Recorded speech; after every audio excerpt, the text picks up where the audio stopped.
Kita tuh sebenarnya takut gagal atau takut orang lain tahu kalau kita gagal?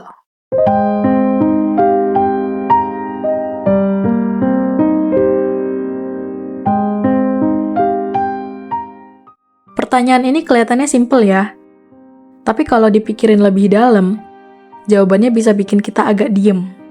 Karena jujur aja, kadang yang bikin kita nahan diri buat nyoba sesuatu bukan semata-mata karena kita takut hasilnya jelek, tapi lebih takut dilihat jelek sama orang lain. Kayak misalnya, lo pengen mulai sesuatu, entah itu bisnis kecil-kecilan, bikin konten, daftar beasiswa, atau bahkan sekedar ngungkapin perasaan ke seseorang. Di kepala lo tuh langsung muncul dua kemungkinan, berhasil atau gagal. Tapi anehnya, yang bikin deg-degan bukan cuma kemungkinan gagalnya, tapi bayangan orang lain ngeliat kegagalan itu. Gimana kalau gue gagal, terus orang-orang tahu? Gimana kalau mereka ngejudge gue? Nah, dari situ, pelan-pelan kita mundur. Bukan karena kita nggak mampu, tapi karena kita kebayang reaksi orang lain. Sebenarnya, ini ada hubungan sama satu hal yang cukup sering dibahas di psikologi, yaitu fear of social evaluation. Sederhananya, ini adalah rasa takut dinilai sama orang lain. Manusia tuh emang makhluk sosial, jadi wajar banget kalau kita peduli sama penilaian orang. Dari dulu, secara evolusi, diterima sama kelompok itu penting buat bertahan hidup. Jadi, otak kita tuh kayak otomatis nge-scan. Gue bakal diterima nggak ya? Atau gue bakal dipermalukan nggak ya? Makanya, kadang rasa takut gagal itu bukan tentang kegagalannya sendiri, tapi tentang arti kegagalan itu di mata orang lain. Misalnya gini, kalau lo gagal sendirian, gak ada yang tahu, mungkin lo bakal ngerasa kecewa, tapi masih bisa santai. Tapi kalau kegagalan itu disaksikan banyak orang, atau bahkan cuma kebayang disaksikan, rasanya beda. Ada rasa malu, ada rasa pengen ngilang, ada rasa kayak harga diri lo ikut jatuh. Padahal realitanya, orang lain gak selalu sepeduli itu sama hidup kita. Ini agak pahit sih, tapi juga melegakan. Kebanyakan orang tuh sibuk mikirin diri mereka sendiri. Mereka juga punya ketakutan yang sama. Mereka juga overthinking tentang gimana mereka kelihatan di mata orang lain. Jadi, waktu lo mikir semua orang bakal fokus ke kegagalan lo, kemungkinan besar gak seintens itu. Tapi karena di kepala kita, suara itu kenceng banget. Akhirnya kita jadi ngerasa semua mata tertuju ke kita. Dan yang lebih menarik lagi, kadang kita tuh lebih keras ngejudge diri sendiri dibanding orang lain ngejudge kita. Kita ngebayangin skenario terburuk, kita nge-label diri kita gagal, gak cukup baik, malu-maluin, padahal belum tentu orang lain mikir sejauh itu. Jadi, sebenarnya yang kita takutin itu gabungan antara dua hal. Gagal itu sendiri, dan makna yang kita tempelin ke kegagalan itu. Kalau lo percaya bahwa gagal sama dengan bukti lo nggak berharga, ya wajar kalau lo jadi takut banget. Tapi kalau lo mulai ngelihat gagal sebagai proses belajar, sebagai bagian dari perjalanan, rasa takutnya bisa pelan-pelan berkurang. Masalahnya, di lingkungan kita, kegagalan sering banget dikasih stigma negatif.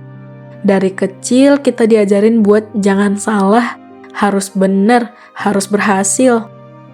Jarang banget ada ruang buat bilang, gak apa-apa kok gagal, yang penting lo nyoba. Akhirnya kita tumbuh dengan mindset bahwa gagal itu sesuatu yang harus dihindari sebisa mungkin. Ditambah lagi, sekarang ada sosial media. Orang-orang upload pencapaian mereka, highlight versi terbaik dari diri mereka. Jarang ada yang upload kegagalan secara jujur. Jadi, kita ngerasa kayak semua orang berhasil. Cuma kita doang yang berjuang. Padahal itu cuma ilusi. Dan karena kita terus-terusan ngelihat standar itu, kita jadi makin takut buat kelihatan kurang. Padahal, kalau dipikirin lagi, hampir semua orang yang kita anggap berhasil sekarang, dulunya juga pernah gagal. bahkan berkali-kali. Cuma proses itu nggak selalu kelihatan. Jadi balik lagi ke pertanyaan awal. Kita tuh sebenarnya takut gagal atau takut orang lain tahu kalau kita gagal? Jawabannya bisa dua-duanya. Tapi seringkali yang lebih dominan adalah takut dilihat gagal. Dan itu manusiawi. Cuma yang jadi masalah adalah ketika rasa takut itu bikin kita berhenti sebelum mulai. Ketika kita lebih milih aman, diem, gak nyoba, cuma supaya gak kelihatan buruk. Padahal dengan begitu, kita juga kehilangan kesempatan buat berkembang. Ironisnya, dengan menghindari kegagalan, kita justru gagal dalam versi yang lain. Gagal buat ngasih kesempatan ke diri sendiri. Jadi, mungkin yang perlu kita ubah bukan rasa takutnya, tapi cara kita merespon rasa takut itu. Bukan berarti lo harus tiba-tiba jadi berani banget dan gak peduli sama omongan orang. Itu gak realistis. Tapi lo bisa mulai dari hal kecil. Sadar kalau ketakutan itu ada, tapi gak harus selalu diturutin. Lo bisa tetap maju walaupun takut, lo bisa tetap nyoba walaupun gak yakin, lo bisa tetap jalan walaupun kebayang gagal. Karena keberanian itu bukan tentang gak takut, tapi tentang tetap jalan walaupun takut. Dan soal orang lain, ya mereka bakal selalu punya pendapat. Hari ini mereka bisa muji, besok mereka bisa mengkritik. Kalau hidup lo terlalu dikontrol sama itu ya capek sendiri.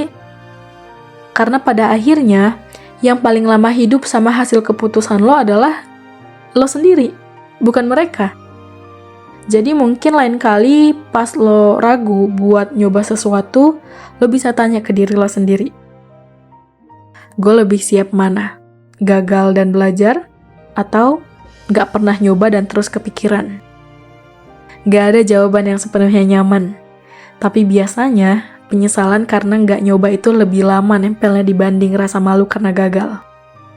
Dan mungkin pelan-pelan lo bakal sadar bahwa gagal itu bukan sesuatu yang harus ditutup-tutupin. Itu bagian dari cerita, bagian dari proses jadi versi diri lo yang lebih matang. Jadi ya, mungkin kita emang takut gagal, tapi kita juga takut dilihat gagal.